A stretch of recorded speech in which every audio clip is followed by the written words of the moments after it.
우리가 이제 소돔의 죄악에 대해서 살펴봤습니다. 입에 담기도 좀 힘든 그런 내용들인데 하나님께서 왜 그렇게 끔찍하고 망측한 얘기들을 성경에 기록해 두셨을까? 먼저 우리가 그 창세기를 이 창세기를 기록한 사람이 모세인데 모세의 입장에서 다시 한번 바라봤으면 좋겠습니다. 지금 그 이스라엘 백성이 어떤 상태에 있는가 하면은 광야 생활을 하면서 그 광야 생활을 통과해서 가나안 땅으로 들어가야 됩니다. 그런데 가나안 땅으로 들어가기 위해서 통과할 나라들이 있는데 어떤 나라들을 통과해야 되냐면 에돔도 통과해야 되고 모압과 암몬도 통과해야 됩니다. 근데 우리가 잘 알고 있듯이 이 모압과 암몬은 그 오늘 본문에 나와 있는 주인공인 롯의 자손들입니다.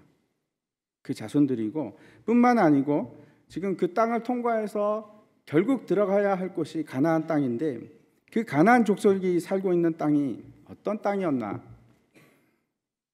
그 사람들이 얼마나 성적으로 타락하고 죄악된 생활을 했는 사람들인가? 우리가 이제 기억하고 좀 살펴볼 필요가 있는데 어떤 문화였는지 한번 보도록 하겠습니다. 창세기 이제 15장에 보면 하나님께서 횃불 언약을 통해서 아브라함에게 이제 언약의 말씀을 주시는데 그 중에 하나가 뭐냐면 이 가나안 땅을 너에게 주겠다 하는 말씀입니다. 가나안 땅을 주겠다고 하시고 나서 그리고 하신 말씀을 한번 보도록 하겠습니다. 이 창세기 15장 16절인데 내 자손은 4대 만에 이 땅으로 돌아오리니 이는 아모리 족속의 죄악이 아직 가득 차지 아니함이니라 하시더니 이렇게 되어 있습니다. 이 무슨 말인가 하면 이 가나안 땅에는 아모리 족속을 비롯해서 가나안 7족속이 살고 있었습니다. 그런데 그들이 죄를 지금 범하고 있긴 한데 그 죄가 아직도 그 죄 가득 찬 그런 상태는 아니다. 그래서 내가 지금은 심판하지 않는다 이런 말씀입니다. 그리고 나서 이제 400년이 지났습니다. 400년이 지나서 모세가 이 창세기를 기록할 때인데 그때 가나안 사람들의 상태가 어떠했는가? 여러분 어떻게 바뀌었을 것 같습니까? 가나안 땅 사람들이 우리가 어떻게 알 수 있는가? 성경에 기록하고 있기 때문에 잘 알 수 있습니다. 레위기에 보면은 그 사람들이 어떻게 살았는지 잘 볼 수 있는데 레위기 18장 말씀을 한번 보여주시기 바랍니다. 이렇게 되어 있습니다. 너희는 너희가 거주하던 애굽 땅의 풍속을 따르지 말며 애굽 땅에서 나왔는데 그 이집트의 풍속을 따르지 말며 내가 너희를 인도할 가나안 땅의 풍속과 규례도 행하지 말고 이렇게 얘기를 합니다.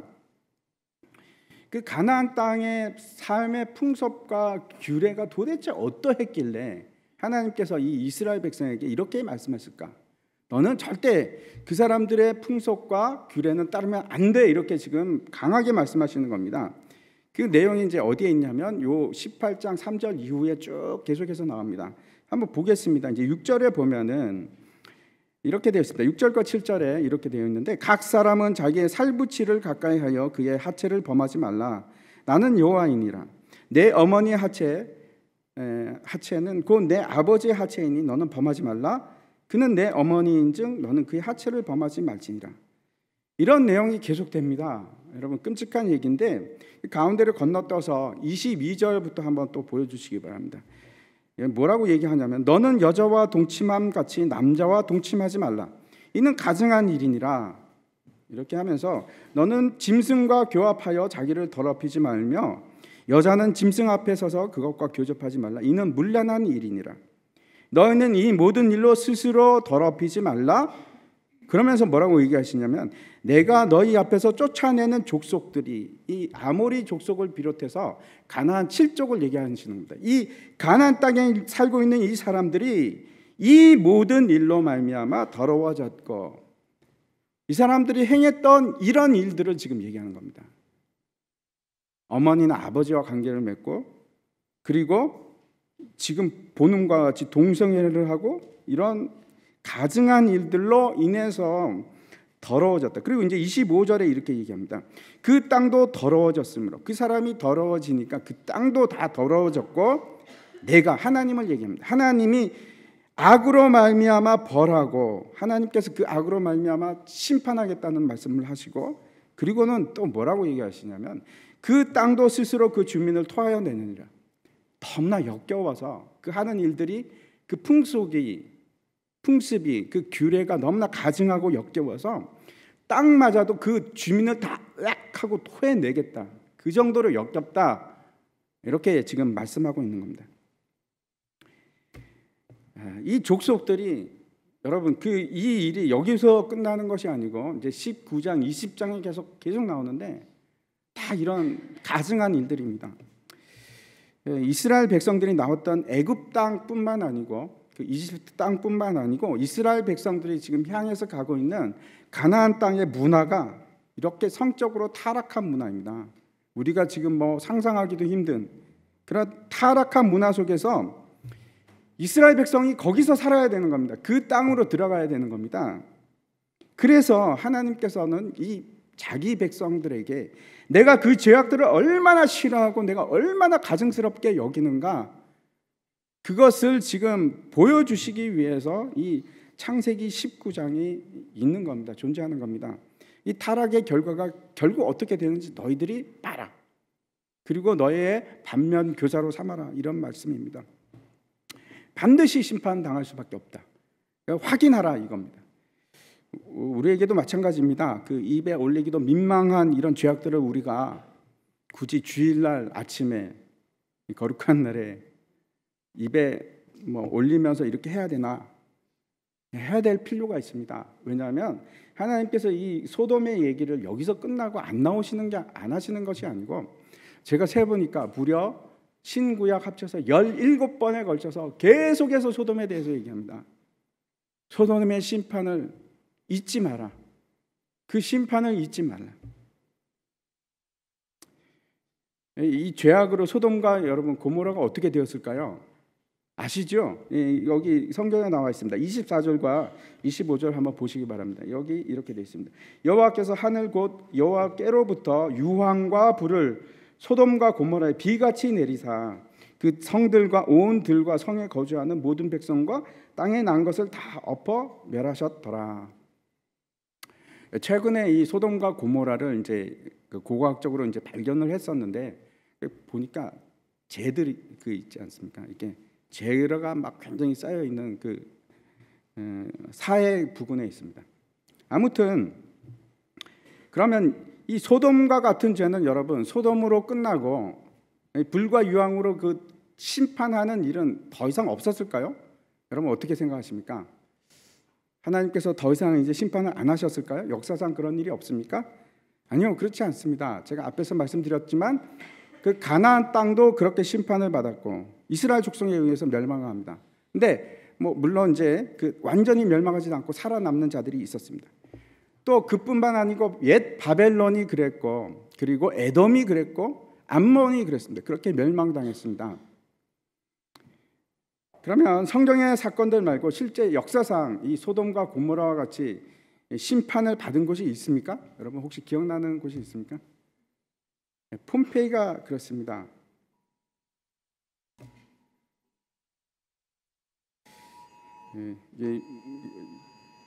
긴급 재난 메시지가 나오는데 우리가 무서운 일을 얘기하고 있어서 그런 것 같습니다. 폼페이가 저기 보이시죠?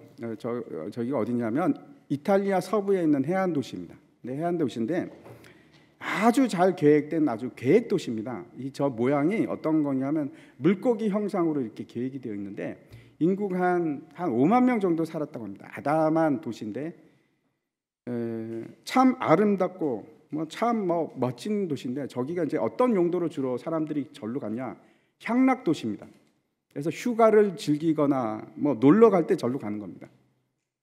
너무 주변 환경도 아름답고, 저기 보면 이제 콜로세움이 있는데 그 콜로세움 그 원형 경기장이죠. 원형 경기장이 물고기 눈 역할처럼 그렇게 되어 있습니다. 그리고 이제 쭉 이렇게 되어 있는데 저 도시가 정확하게 AD 79년 서기 79년 8월 24일 날 우리가 시간까지 정확하게 압니다. 기록이 있으니까 1시에 잿더미로 변합니다. 근데 이제 저것이 이제 멸망을 다 하고 나서 잊혀집니다. 사람들이 이제 딱 까맣게 잊고 있다가 저걸 언제 발견하냐면 15세기에 이탈리아에서 수도 공사를 하다가 땅을 파다가 이제 발견을 합니다. 지금은 이제 많이 발굴이 됐는데 저게 실제로 지금 현재 사진입니다.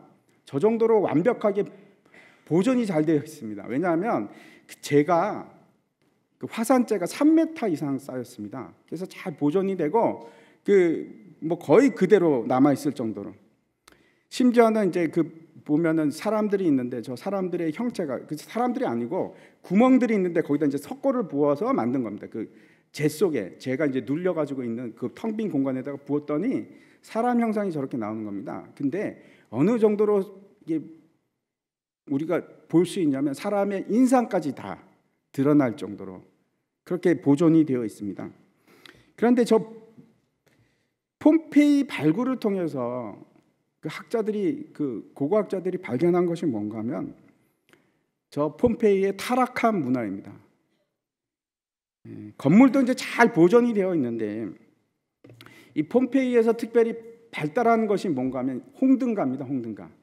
홍등가하고 술집들이 막 굉장히 발달이 되어 있고 그뿐만 아니고 얼마나 성적으로 타락이 되었는가 하면 각 집마다 벽화나 이런 거 있지 않습니까? 이렇게 그림이 있지 않습니까? 그게 다 추나들입니다. 일반적인 그림이 있는 것이 아니고 추나가 걸려 있고 저 폼페이의 수호신이 제가 이름은 기억이 안 나는데 음란의 신입니다. 음란의 신. 성적으로 완전히 타락했는데 그 그림들을 보면 우리가 발견했던 것이 그리고 저 사람들이 형체들이 있지 않습니까? 거기 보면은 난잡한 관계들을 가지는 사람들 그리고 동성애하는 사람들 얼마나 많은지 모릅니다. 그런 곳인데 저 호화롭고 찬란한 저 폼페이가 하루아침에 멸망을 합니다. 정확하게 몇 시간 만에 망하냐면 18시간 만에 망합니다. 18시간. 하루가 가기 전에 완전히 잿더미로 바뀝니다. 제가 이제 2014년에 저 폼페이를 주제로 한 영화가 상영이 되는데 그 영화의 예고편을 제가 좀 편집을 했습니다. 한번 보여주시고 그 다음 장 한번 넘겨주시기 바랍니다.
저걸 보면은 이 유황과 불이 비같이 쏟아지는 것이 어떤 것인지 여러분 이해가 좀 가십니까? 저렇게 망했습니다. 소돔과 고모라가. 지금도 그 지역에 가면 유황 덩어리들이 막 있고 재가 막 쌓여 있습니다. 발굴된 현장에 가면. 제가 이제 앞에서 말씀을 드렸는데 이 폼페이나 소돔과 고모라는 그러면은 이런 일은 더 이상 일어나지 않을까요? 여러분 어떻게 생각하십니까? 이제 뭐 저런 일이 있겠어. 예수님께서 아무리 복음을 전해도 권능을 행해도 변하지 않고 회개하지 않는 그 도시들을 향해서 하신 말씀이 있습니다. 이 마태복음인데 뭐라고 얘기하시냐면 11장 24절에 이렇게 얘기합니다. 내가 너에게 이르노니 심판 날에 소돔 땅이 너보다 견디기 쉬우리라 하시니라. 여러분 심판 날에 소돔 땅이 어쩌면 우리보다 더 견디기 쉬운 곳이다. 그렇게 말씀을 하시는 겁니다. 여러분 대한민국은 어떻습니까? 아니면 수원은 어떻습니까? 저 정도는 아닙니까? 지금 문화를 보면 만만치 않습니다. 누가복음 17장을 한번 보여주십시오. 거기 이제 이렇게 말씀을 합니다. 또 롯의 때와 같으리니 사람들이 먹고 마시고 사고 팔고 심고 집을 짓더니 롯이 소돔에서 나가던 날에 하늘로부터 불과 유황이 비오듯 하여 그들을 멸망시켰느니라. 인자가 나타나는 날에도 이러하리라. 뭐라고 얘기하시냐면 이 소돔과 고모라의 심판은 다시 재현이 될 거라는 겁니다. 다시 재현이 되는데 그때가 언제 그렇다고요? 예수님께서 다시 오는 그날에, 그 다시 오는 그날에 이런 일이 또 일어난다는 겁니다. 그 뒤에 이제 30절까지 있는데 31절부터 계속해서 보면 이렇게 되어 있습니다. 그날에 만일 사람이 지붕 위에 있고 그의 세간이 그 집 안에 있으면 그것을 가지러 내려가지 말 것이요 밭에 있는 자도 그와 같이 뒤로 돌이키지 말 것이니라. 롯의 처를 생각하라. 무릇 자기 목숨을 보존하고자 하는 자는 잃을 것이요 잃는 자는 살리리라. 이렇게 얘기합니다. 무슨 말인가 하면 이 심판이 얼마나 급박하고 긴박한 일인지 뒤를 돌아볼 시간적 여유가 없다는 겁니다. 빨리 속기 도망가라. 지금 뒤를 돌아볼 여유가 전혀 없다. 이렇게 얘기하십니다. 그래도 뭐 물건이라도 좀 챙겨가야지. 그런 시간이 없다는 겁니다. 우리가 이제 뒤에서 보면 나오는데 이 소돔과 고모라 사건에서 탈출을 하는데 롯의, 그렇죠? 롯의 처가 뒤를 돌아보다가 어떻게 됩니까? 소금 기둥이 되지 않습니까? 그런데 그 다음 절이 이상합니다. 이 33절이 자기 목숨을 보존하고자 하는 일일 것이다 이렇게 얘기를 합니다. 이 죽을 각오를 하라 이런 뜻인데 이게 도대체 무슨 말입니까? 이상하지 않습니까? 지금 도망가는 이유는 왜 그렇습니까?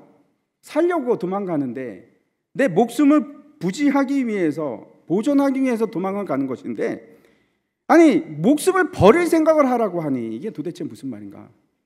지금 살려고 도망가는데 목숨을 버리라 이렇게 얘기를 하시는 겁니다. 제가 여기에 대해서는 잠시 후에 제가 답을 드리겠습니다. 이제 다시 이제 본론으로 돌아가서 그 소돔과 고모라가 그 멸망하는 날에 롯은 그러면 어떻게 해서 구원을 얻었는가? 우리가 이제 살펴보려고 하는데 여러분 한번 생각해 보시기 바랍니다. 이 오늘 본문의 내용과 그 앞뒤의 상황들을 쭉 보면서 과연 여러분 생각은 어떻습니까? 롯은 구원을 받을 만한 사람인가? 그가 했던 일이 도대체 뭔지 한번 생각해 보십시오. 잘한 게 있습니까? 제가 기억나는 잘하는 것은 19장 앞에 나와 있는 천사들이 왔을 때 대접한 거, 그거 빼고 뭐 잘한 게 뭐가 있습니까? 그렇죠? 아무것도 기억나는 것이 없습니다. 도대체 왜 하나님께서는 뭘 봐서 이 롯에 대해서 뭘 좋게 보셔서 그가 구원을 받은 것인가? 이런 생각이 여러분은 혹시 들지 않습니까? 오늘 본문에 있는 이제 19장 29절 오늘 본문 그 뒤에 있는데 한번 보시기 바랍니다. 이 뭐라고 얘기하냐면 하나님이 그 지역의 성을 멸하실 때 곧 롯이 거주하는 성을 엎으실 때에 하나님이 아브라함을 생각하사 롯을 그 엎으시는 중에서 내보내셨더라라고 얘기합니다. 아, 그렇지. 우리가 이제 이렇게 쉽게 생각할 수 있습니다. 그래, 아브라함이 중보 기도를 했으니까 그래서 하나님께서 롯을 구원하신 것이지. 이렇게 생각할 수 있습니다. 정말 그런 것인가? 그 카톨릭에서는 뭐라고 얘기하냐면 사람이 죽으면 이제 연옥으로 간다고 합니다. 직접 바로 천국이나 지옥으로 가는 것이 아니고 연옥으로 간다고 합니다. 그래서 카톨릭에서는 어떻게 하냐면 사람이 죽으면 신부님 불러다가 밤새도록 기도합니다. 계속 그 뭐 외우는 거 그걸 계속 외우면서 왜 그런가 하면 계속 그렇게 열심히 기도하면 그 사람이 구원을 받을 수 있다. 하나님께서 마음을 돌이켜서 뭐 어떻게 살건 상관없이 그래, 에이 뭐 열심히 기도하니까 들어주자 하고 천국으로 보내주실 것이다 이렇게 생각하는 겁니다. 정말 그럴 수 있다고 생각하십니까, 여러분? 내가 열심히 중보 기도를 하면 저 사람을 위해서 막 기도를 하면 하나님께서 그 사람의 상태하고 상관없이 구원을 해주실까요? 여러분 아무리 중보 기도를 해도 하나님께서 그를 생각하고 기회를 주실 수는 있지만 그 기도 때문에 믿음 없는 자를 구원하시겠습니까? 아니요, 그런 일은 없습니다. 에스겔서 14장을 한번 보여주시기 바랍니다. 거기 보면은 비록 노아, 다니엘, 욥 이 세 사람이 거기에 있을지라도 그들은 자기의 공의로 자기의 생명만 건지리라. 나 주 여호와의 말이니라. 이 노아, 다니엘, 욥은 의인의 그 대표입니다. 상징입니다. 이렇게 착한 사람들도, 의인들도 자기의 의로 자기밖에 구원을 못한다. 하나님께서 그렇게 말씀을 하셨습니다. 우리가 이제 앞에서도 살펴봤는데 베드로전서 2장에 보면은 이렇게 얘기했습니다. 무법한 자들의 음란한 행실로 말미암아, 이 소돔의 일들을 얘기합니다. 행실로 말미암아 고통당하는 의로운 롯을 건지셨으니, 분명히 베드로는 지금 뭐라고 얘기하냐면은 롯은 뭐라고요? 의롭다라고 얘기합니다. 아니, 뭘 봐서 도대체 왜 롯은 뭘 했길래 이렇게 의롭다고 말씀하시는 건가? 우리가 어떻게 롯이 의롭게 되었는지 오늘 본문을 통해서 살펴보려고 합니다. 잘 따라오시기 바랍니다. 저녁 때 두 천사가 소돔에 도착을 했습니다. 그래갖고 이제 그 성문에 앉아있던 롯을 만나게 되는데 롯이 호의를 베푸죠. 우리 집으로 갑시다. 그래갖고 그 집으로 갑니다. 그런데 우리가 앞에서 봤듯이 밤 사이에, 밤이 되니까 막 폭도들이 몰려와갖고 그 집을 에워싸는데 막 그러는 겁니다. 그 천사 2명 내놔, 우리가 상관하리라, 이렇게 얘기를 하는 겁니다. 그래서 이제 천사들이 어떻게 하냐면 그 사람들의 눈을 어둡게 합니다. 거기까지가 그 앞에까지 얘기고, 오늘 본문부터 이제 뭐라고 얘기하냐면 롯에게 그 천사가 묻습니다. 야, 너희 가족들, 지금 여기 있는 그 2딸이 있었죠. 남자를 알지 못하는, 그러니까 처녀라는 거죠. 그 2딸과 그 아내와 롯 말고 너희 가족이 또 있느냐, 이렇게 묻습니다. 있으면 빨리 데리고 이 성 밖으로 나가라. 우리가 이곳을 멸할 것이다 라고 얘기합니다. 14절을 한번 보시기 바랍니다. 그래서 이제 롯이 그 딸들을, 시집간 딸들을 찾아갑니다. 밤에 나가서 14절 보겠습니다. 롯이 나가서 그 딸들과 결혼할 사위들에게 말하여 이르기를, 여호와께서 이 성을 멸하실 터이니 너희는 일어나 이 곳에서 떠나라 하되 그의 사위들은 농담으로 여겼더라, 이렇게 얘기하고 있습니다. 롯이 이제 다시 가서 시집간 딸들을 찾아가서 얘기를 하는데 사위들에게 그러는 겁니다. 야, 여기 이제 하나님께서 멸하실 거야. 여기를 떠나야 돼. 그랬더니 그 사위들이 뭐라고 얘기하냐면 농담으로 여겼더라, 이렇게 얘기합니다. 아니, 장인어른 별 말씀을 다 하시네요. 아니, 세상에 심판 같은 게 어디 있습니까? 잘 살고 있는데 그냥 우리는 됐고 장인이나 가십시오. 우리는 됐습니다. 우리가 복음을 전할 때 흔히 듣는 얘기입니다. 흔히 듣는 얘기. 냉소적이고 조롱을 하면서 아직도 그런 종교를 믿으세요? 혼자 잘 믿으세요. 저는 괜찮습니다. 그렇게 얘기하는 겁니다. 이 일들이 모두 언제 일어나냐면 밤에 일어났습니다. 긴박하게 진행이 되는데 이게 동틀 때가 되자 그 천사가 뭐라고 하느냐면 막 재촉하기 시작합니다. 빨리 가야 돼, 빨리 가야 돼. 빨리 네 딸과 네 2딸과 아내만 데리고 빨리 나가라. 아니면 죽는다. 그런데 이 롯이 막 주섬주섬 뭘 하는지 지체를 하는 겁니다. 빨리빨리 하는 것이 아니고 답답하죠. 우리는 빨리빨리 문화인데 이렇게 지체하고 죽을지도 모르는데. 아마 이랬을 것 같습니다. 이것도 좀 가져갈까? 야, 이거 버리기 아까운데 뭘 들고 가지? 들고 갈 수 있는 건 한정이 되어 있고, 그렇죠? 평생을 쌓아왔는데 소돔 땅에서 내 이름도 높이고 막 이렇게 축적해 왔는데 이걸 다 놓고 가자니 안타까운 겁니다. 아쉽고. 저희가 이제 이란에서 그 추방을 당했는데 그 추방을 당할 때 이제 비행기를 타고 이제 돌아오게 되는데 비행기가 이제 그 수화물 붙일 수 있는 게 한정이 있지 않습니까? 그때 20kg였습니다. 근데 이제 원래 이제 이란 공항들이 굉장히 여유롭습니다. 비행기도 많이 안 다니고 우리 같이 이렇게 복잡하지도 않고, 그다음에 당시에 이란 항공이 직항이 있었는데 사람이 한 반밖에 안 찹니다. 왔다 갔다 하는 사람이 거의 없으니까.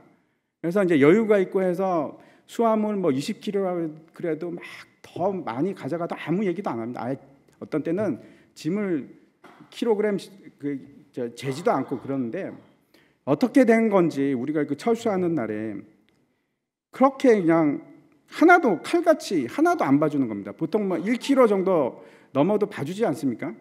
근데 정확하게 20kg로 딱 자르면서 안 된다는 겁니다. 그래서 화가 나가지고 아니 쫓겨나는 것도 서러워 죽겠는데 지금 거기서 우리가 몇 년을 살았으니까 꽤 오래 살았으니까 짐이 많을 거 아닙니까?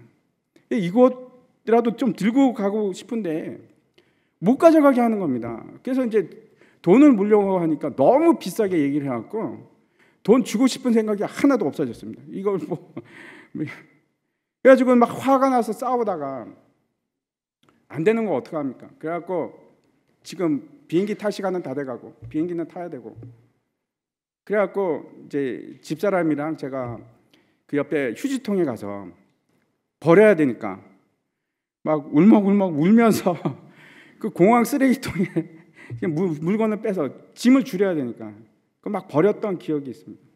얼마나 막 슬픈지 막 근데 그 안에 들었던 것들이 어떤 거였냐면 다 쓸데없는 겁니다. 사실 어떤 거였냐면 우리 그 사라 장난감들 뭐 그런 겁니다. 근데 그 당시에는 그게 얼마나 아까운지 우리가 생명을 구했는데 그게 뭐가 중요하겠습니까?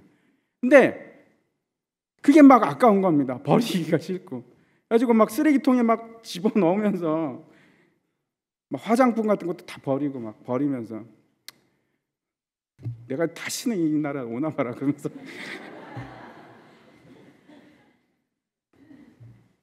아무튼 이렇게 롯이 지체를 하는 겁니다. 주섬주섬 도저히 안 될 것 같으니까 천사가 어떻게 하냐면 그 천사가 2명이지 않습니까? 한 사람 그 손 하나에 하나씩 잡고 강권적으로 끌고 밖으로 나갑니다. 성 밖으로. 안 되겠다 싶으니까 그냥 강권적으로 데리고 나갑니다. 거기서 뭐라고 하는지 한번 16절 한번 보시기 바랍니다. 그러나 롯이 지체함에 그 사람들이 롯의 손과 그 아내의 손과 두 딸의 손을 잡아 인도하여 성 밖에 두니 여호와께서 그에게 자비를 다하심이었더라. 이 자비라는 것이 무슨 뜻인가 하면 이런 말입니다. 상대방이 어떻게 반응하건 상관이 없이 그 사람이 화를 내던 좋아하던 그런 거하고 전혀 상관없이 긍휼을 베푼다 그런 뜻입니다. 이 롯이 뭐라고 하던 그건 상관없는 겁니다. 하나님께서 그렇게 강권적으로 소돔으로부터 지금 구하기 위해서 롯에게 은혜를 베푸는 겁니다. 그리고 나선 천사가 뭐라고 하냐면 도망하라, 도망하라, 생명을 보존하라. 그리고 돌아보거나 들에 머물지 말고 산으로 도망가라 그럽니다. 산으로 도망가라. 여러분 이 혹시 기억나는 것이 있습니까? 산으로 도망가라. 마태복음에 보면은 그 얘기가 나옵니다. 제자들이 언제 세상 끝날이 옵니까? 심판이 있겠습니까? 이렇게 묻자 예수님께서 하신 말씀입니다. 마태복음 24장 16절부터 보면은 그때의 유대에 있는 자들은 예수님이 하시는 말입니다. 산으로 도망할지어다. 지붕에 있는 자는 집 안에 있는 물건을 가지러 내려가지 말며 밭에 있는 자는 겉옷을 가지러 뒤로 돌이키지 말지어다. 앞에서 우리가 읽었던 누가복음과 마찬가지로 예수님께서 심판의 날에 대해서 말씀하고 있는데 뭐라고 하냐면 어디로 가라고요? 산으로 가라고 합니다. 산으로. 왜 천사도 롯에게 산으로 가라고 명령을 하고 그리고 예수님도 심판의 날에 산으로 너희는 제자들에게 얘기하는 겁니다. 너희는 산으로 가라. 이렇게 말씀을 하실까요? 여러분 이 산이 어딜까요? 광교산일까요? 이 산이 어딘가 성경에 얘기가 있습니다. 요엘서 한번 보여주십시오. 요엘서에 보면은 이렇게 되어 있습니다. 누구든지 여호와의 이름을 부르는 자는 구원을 얻으리니 이는 나 여호와의 말대로 시온산과 예루살렘에서 피할 자가 있을 것이며 남은 자 중에 나 여호와의 부름을 받을 자가 있을 것임이니라. 이 산이 어디라고요? 시온산과 예루살렘이라고 얘기를 합니다. 그러면 한번 생각해 보십시오. 이 예루살렘과 시온산이라는 것이 지금 그 이스라엘에 있는 그 성전이 있는 성전산을 얘기할까요? 성전이 있었던 거길까요? 어떻게 생각하십니까? 이게 우리가 찾아 추적을 해봐야 됩니다. 요한계시록 21장에 가면 또 이 얘기가 있습니다. 21장 10절인데 성령으로 나를 데리고 크고 높은 산으로 올라가 하나님께로부터 하늘에서 내려오는 거룩한 성 예루살렘을 보이니, 이 말씀이 어딘가 하면은 심판이 있고 나서 바로 그 다음에 말씀하시는 겁니다. 그때 뭐라고 얘기합니까? 어디로 가라고요? 크고 높은 산으로. 크고 높은 산입니다. 크고 높은 산으로 올라가서 보니까 어떻게 되냐면 그 거룩한 성 새 예루살렘이 하늘로부터 내려오는 겁니다. 저기가 하나님의 성산입니다. 새 예루살렘 성이 있는 곳. 그곳이 어디냐? 여러분 어딜까요? 지리산입니까? 계룡산입니까? 그곳이 어딘지 저도 모릅니다. 그런데 그곳에 어떻게 올라갈 수 있는지는 압니다. 어떻게 하면 그 산에 올라갈 수 있는지는 성경에서 기록하고 있기 때문에 제가 압니다. 시편을 한번 보여주시기 바랍니다. 시편에 이렇게 되어 있습니다. 여호와의 산에 오를 자가 누구며 그의 거룩한 곳에 설 자가 누구인가? 그 손이 깨끗하며 마음이 청결하며 뜻을 허탄한 데에 두지 아니하며 거짓 맹세하지 아니하는 자로다. 그는 여호와께 복을 받고 구원의 하나님께 공의를 얻으리니 이는 여호와를 찾는 족속이요 야곱의 하나님의 얼굴을 구하는 자로다. 심판을 피하기 위해서 산으로, 크고 높은 산으로 올라가라고 했는데 거기가 어딘가? 거기는 하나님의 성산입니다. 다시 말씀드려서 새 예루살렘 성이 있는 곳인데 그곳이 어떤 사람이 어떻게 올라간다고요? 뭐라고 얘기합니까? 손이 깨끗하고, 다시 말씀드려서 흠이 없는 사람들, 청결하고 마음이 청결한 사람들. 마음이 청결하다는 것은 무슨 뜻이냐면 내 마음에 두 주인을 두지 않는 사람을 얘기합니다. 그리고 나서 뭐라고 얘기합니까? 뜻을 허탄한 데 두지 않고. 이게 무슨 말인가 하면 이건 우상 숭배하고 관련이 있는 말입니다. 어떤 우상이냐? 그게 돈이 됐건 재물이 됐건 그것을 섬기지 않는 사람들, 내 마음에 우상을 두고 하나님 대신에 좋아하는 것이 없는 사람들, 허탄한 데 마음을 두지 않는 사람들, 그 사람들이 성산에 올라갈 수 있다고 얘기합니다. 그리고 더 중요한 것은 5절 말씀입니다. 5절 말씀 한번 보시기 바랍니다. 다시 우리 같이 한번 읽겠습니다. 시작. 그는 여호와께 복을 받고 구원의 하나님께 공의를 얻으리니. 정말 중요한 것인데 뭐라고 얘기하냐면 자신의 공의, 즉 자신의 의로움을 만드는 사람? 뭐라고 합니까?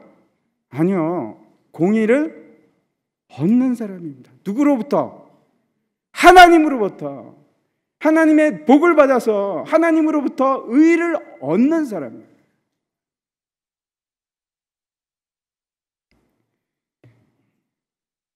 의를 내가 만들어내는 사람이 아니고 복이 있어서 얻는 자, 그 의를 그냥 공짜로 얻는 사람들이 있어요. 그 사람들이 누구라고 지금 여기서 얘기하냐면 하나님의 얼굴을 구하는 자. 다시 말씀드려서 하나님의 은혜를 구하는 자.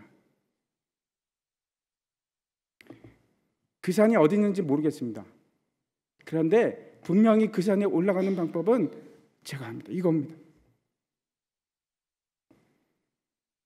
마음이 성결하고 그 마음을 하나님께 두고 하나님의 은혜를 구하는 자. 그런 사람들만이 저 크고 높은 산을 올라갈 수가 있습니다. 다시 오늘 본문으로 돌아가서 천사가 산으로 도망하라 이렇게 얘기하니까 롯이 뭐라고 하는지 한번 보시기 바랍니다. 18절 19절에 보면 이렇게 되어 있습니다. 롯이 그들에게 이르되 내 주여 그리 마옵소서. 주의 종이 주께 은혜를 입었고 주께서 큰 인자를 내게 베푸사 내 생명을 구원하시오나 내가 도망하여 산에까지 갈 수 없나이다. 두렵건대 재앙을 만나 죽을까 하나이다. 이게 도대체 이게 무슨 말인가? 우리가 흔히 야, 이것 봐. 롯이 아직도 정신을 못 차려요. 하나님께서 그렇게 가라고 얘기했는데 그 산에 안 가고 지금 또 그 소알로 가겠다. 그런 말인가? 아닙니다. 잘 보시기 바랍니다. 너무나 중요한 지금 얘기를 하고 있습니다. 이게 무슨 뜻인가? 이 19절이 원래 주의 종이 주께 은혜를 입었습니다 하는 말이 원래는 어떻게 쓰였냐면 빠진 단어가 있습니다. 처음에 보라, 감탄사와 막 그 환호의 그 단어가 있습니다. 보라, 그 말이 번역이 안 돼 있습니다. 그러면서 뭐라고 얘기하냐면 지역을 하겠습니다. 내가 주의 눈에서 은혜를 발견했습니다. 내가 주의 눈에서 은혜를 발견했습니다. 주께서 큰 사랑을 내게 베푸셔서 내가 생명을 구했습니다. 이게 무슨 말인가? 보라, 내가 주님을 드디어 내가 내 눈으로 봤습니다. 그런 얘기를 하는 겁니다. 신앙 고백입니다. 신앙 고백. 거기서 그치는 것이 아니고 그 다음에 뭐라고 얘기하냐면 내가 도망하여 산까지 갈 수 없나이다. 여러분 이게 무슨 말인가 하면 이 도망하다 하는 말은 어떤 뜻인가 하면 도망하다도 맞습니다. 그런데 많은 경우에 어떻게 쓰냐면 구원하다 그런 뜻입니다. 그것도 수동태로 구원당합니다. 당하는 것을 얘기합니다. 그래서 다시 번역을 하면 이런 겁니다. 나는 내 스스로를 구원할 수가 없습니다. 나는 내 스스로를 구원할 힘이 없습니다. 나 혼자서는 저 재앙으로 죽을 수밖에 없는. 그러니까 지금 그 요단 평지지 않습니까? 모두가 소돔만 그렇게 멸망한 것이 아니고 소돔과 고모라 그 요단 평지가 다 사정권입니다. 유황과 불의 사정권입니다. 근데 거기서 이렇게 얘기합니다. 나 혼자는 저 재앙을 도저히 피해서 살아날 수가 없습니다. 그리고 이제 20절을 보시기 바랍니다. 20절에 이렇게 되어 있습니다. 보소서 저 성읍은 도망하기에 가깝고 작기도 하오니 나를 그곳으로 도망하게 하소서. 이는 작은 성읍이 아니니까 내 생명이 보존되리이다. 이런 말입니다. 저 성은 가깝고 나는 저 성산까지 갈 수 있는 능력도 안 되고 힘도 없습니다. 나는 못합니다. 그런데 여기 있는 저 성읍은 구원받기에 쉽고 내가 갈 수 있는 아주 가까운 작은 곳입니다. 작은이 굉장히 중요합니다. 나는 그곳에서 구원받게 하소서. 나를 그곳에서 구원받게 하소서. 그랬더니 천사가 허락을 합니다. 그리고 그 성읍 이름을 뭐라고 하냐면 소알, 작다는 뜻입니다. 비천하고 작다.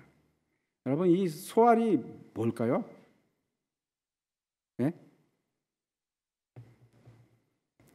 롯이 하는 말이 이런 겁니다. 나는 내 스스로를 구원할 수 있는 아무런 능력이 없습니다. 내 목숨을 보존하고자 하면은 나는 이럴 수밖에 없습니다. 내가 피할 곳은 바로 저곳입니다. 저곳이 어딜까요? 예수님입니다. 예수님.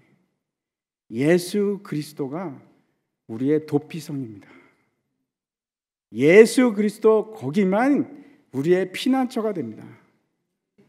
여러분, 내 힘으로 내가 성산에 올라갈 수 있습니까? 내가 그렇게 흠이 없고 깨끗한 상태로 성산에 올라갈 수 있을까요?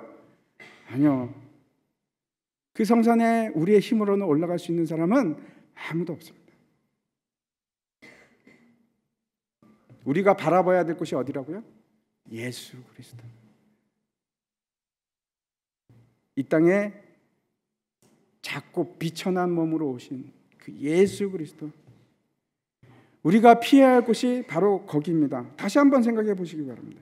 예수님께서 심판을 피하라고 하시면서 그리고 동시에 목숨을 보존하고자 하면 네가 잃을 것이고 네가 잃는다면 너는 살리라 이렇게 얘기하십니다.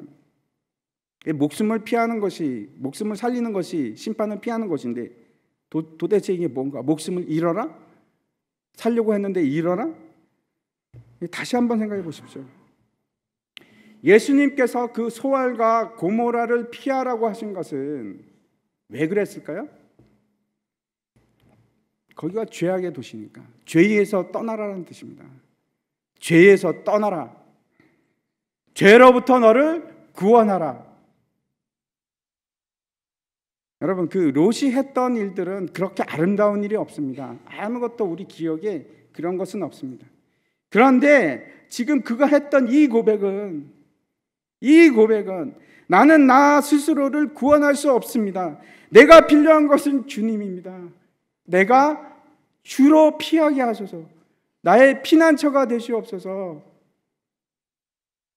신앙 고백입니다. 그가 했던 것은 이 신앙 고백입니다. 그랬더니 23절 마지막 절인데 한번 보시기 바랍니다. 롯이 소알에 들어갈 때 해가 돋았더라. 롯이 하나님의 은혜를 입고 하나님의 얼굴을 보았을 때 그때 뭐라고 얘기하냐면 해가 돋았더라. 이 장면이 여러분 똑같은 장면이 어디에 나오냐면 야곱이 야복강에서 하나님을 만났을 때 브니엘이라고 이름 붙인 그곳에서 똑같은 장면이 나옵니다. 해가 솟아오릅니다. 여러분 한번 생각해 보십시오. 지금 막 그 유황과 불이 떨어져 가지고 거기는 여러분 온 하늘이 까만 재로 덮여 있을 것입니다. 그런데 여기서 지금 이 말을 하고 있는 겁니다. 해가 돋았더라. 누구에게? 이 롯에게. 이 소알 작고 천한 자에게 해를 주시는 하나님의 은혜가 임하기 시작합니다. 7월의 강산이 이 롯에게 임하기 시작합니다. 낮아지고 겸손하고 비천해진 이 롯에게 하나님의 영광의 얼굴이 이제 비치기 시작한 겁니다. 오늘 이 롯의 얘기를 통해서 여러분 복음을 발견했으면 좋겠습니다. 소돔은 왜 멸망했는가? 물론 죄 때문입니다. 그런데 진짜 이유는 그곳에 의인 10명이 없었기 때문에, 의인이 없기 때문에 멸망한 것입니다. 그런데 그 의인들은 어떤 의인들입니까? 하나님 앞에 의롭다고 칭찬을 받을 것이 내 스스로는 아무것도 없는 사람들, 전혀 없는 사람들, 나는 나를 구원할 수 없다고 고백하는 사람들, 나는 아무것도 할 수 없습니다, 내가 필요한 것은 예수 그리스도밖에 없습니다 라고 고백하는 사람들, 그 사람들만이 여러분 성산에 올라갈 수 있는 사람들. 구원은 여러분이 이루는 것이 아닙니다. 죄로부터 피하는 것은, 내가 죄를 단절하고 그리고 죄로부터 격리되어서 피할 수 있는 것은 여러분이 할 수 있는 것이 아닙니다. 여러분은 못합니다. 유일한 길을 제가 말씀드립니다. 유일한 길은 우리의 힘으로 하는 것이 아니고 우리가 할 수 있는 것은 오직 예수 그리스도를 피난처 삼아서 그 안으로 들어가는 겁니다. 그 소알 안으로 들어가서, 그 도피성에 들어가서 하나님의 영광의 얼굴을 보는 것입니다. 마치 노아의 방주에서 사람들이 그 노아의 그 작은 노아 방주에 들어감으로써 생명을 유지했던 것처럼, 소알로 피하는 자만이, 예수 그리스도 안에 들어가는 자만이 생명을 얻을 수 있습니다. 그런데 그 안에 어떻게 들어가는가? 여러분, 어떻게 해서 들어갈 수 있습니까? 예수 그리스도와 함께 죽는 자들. 내가 예수님 안에 들어간다는 것은 내 모든 죄악된 내 옛 모습이 함께 죽는 겁니다. 죽어야만 내 생명을 보존할 수가 있습니다. 갈라디아서 2장 20절 말씀인데 우리가 같이 한번 한 목소리를 읽었으면 좋겠습니다. 같이 읽겠습니다. 시작. 내가 그리스도와 함께 십자가에 못 박혔나니 그런즉 이제는 내가 사는 것이 아니요 오직 내 안에 그리스도께서 사시는 것이라. 이제 내가 육체 가운데 사는 것은 나를 사랑하사 나를 위하여 자기 자신을 버리신 하나님의 아들을 믿는 믿음 안에서 사는 것이다. 다 함께 일어나서 우리 마지막 찬송을 같이 불렀으면 좋겠습니다.